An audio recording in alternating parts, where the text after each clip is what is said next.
সুপ্রিয় দর্শক, সীমাশক ইকোব্লগ চ্যানেলে আপনাদেরকে অনেক অনেক স্বাগতম। আশা করি আপনারা যে যেখানে আছেন ভালো আছেন এবং সুস্থ আছেন। আপনি সিম গাছ লাগিয়েছেন, কিন্তু সিম গাছ থেকে এখনো পর্যন্ত কোনো ফুলই দেখতে পাচ্ছেন না। আর তাছাড়া সিম গাছের যে পাতাগুলো সেগুলো হলুদ হয়ে যাচ্ছে এবং নিচের দিকের পাতাগুলো অনেকটা কুঁকড়ে যাচ্ছে। তো এর থেকে কিভাবে আমরা আমাদের গাছগুলোকে রক্ষা করতে পারি এবং গাছে আমরা কিভাবে প্রচুর পরিমাণে ফুল ধরাতে পারি, সিম ধরাতে পারি, আজকের ভিডিওতে সেটি আমি শেয়ার করব।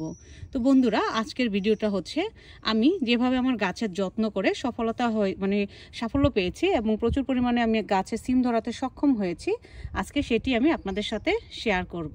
তো প্রথমে আপনারা যখন সিমের বীজ থেকে চারা তৈরি করবেন এবং চারাটা মাটিতে দিবেন, মাটিটার মধ্যে পর্যাপ্ত পরিমাণে আপনারা গোবর সার এবং হাড়ের গুঁড়ো মিশিয়ে এবং এপসম সল্ট মিশিয়ে গাছ লাগাবেন। তারপর যেটা করবেন, কিছুটা বড় হয়ে যাওয়ার পর আপনাকে এই গাছের জন্য গাছের উপযোগী কিছু সুষম খাবার দিতে হবে। তো বন্ধুরা, আমি কি ধরনের খাবার দেই সেটাই আজকে আমি এই ভিডিওতে শেয়ার করব।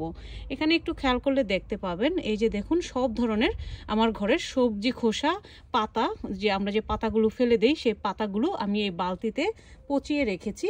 তো এটাই আমি প্রত্যেকটা সপ্তাহে অ্যাটলিস্ট একবার করে এই পানিটা আমি আমার গাছে ব্যবহার করি। তাছাড়া আমি আরও যেটা ব্যবহার করি সেটা হচ্ছে, এই যে দেখুন, এখানে একটা তরল সার দেখতে পাচ্ছেন। তো আপনারা হয়তো অনেকেই ভাবছেন যে এই তরল সারটা কিসের হতে পারে। বন্ধুরা, এই তরল সারটা হচ্ছে খুব একটা গুরুত্বপূর্ণ এবং গাছের উপযোগী জৈব খাবার বলতে পারেন। আপনারা ঘরে যে মাছ ধোয়া পানিটা ফেলে দেন, সেটা ফেলে না দিয়ে আপনারা সেই পানিটা গাছের গোড়ায় ব্যবহার করবেন।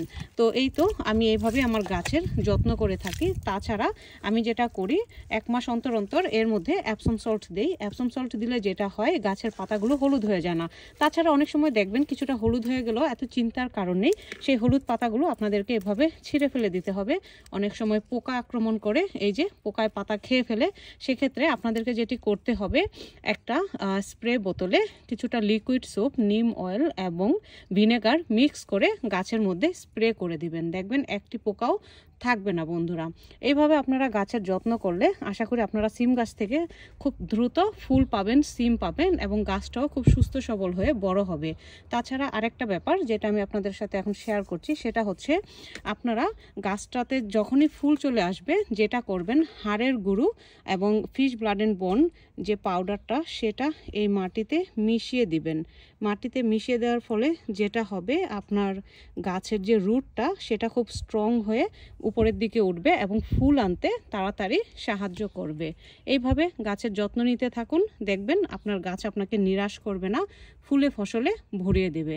তো আজকের মতো এ পর্যন্তই বন্ধুরা, আর ভিডিওটা বড় করছি না। পরবর্তীতে আরও সুন্দর সুন্দর টিপস নিয়ে আপনাদের সামনে হাজির হব। সবাই ভালো থাকবেন এবং সুস্থ থাকবেন। ধন্যবাদ।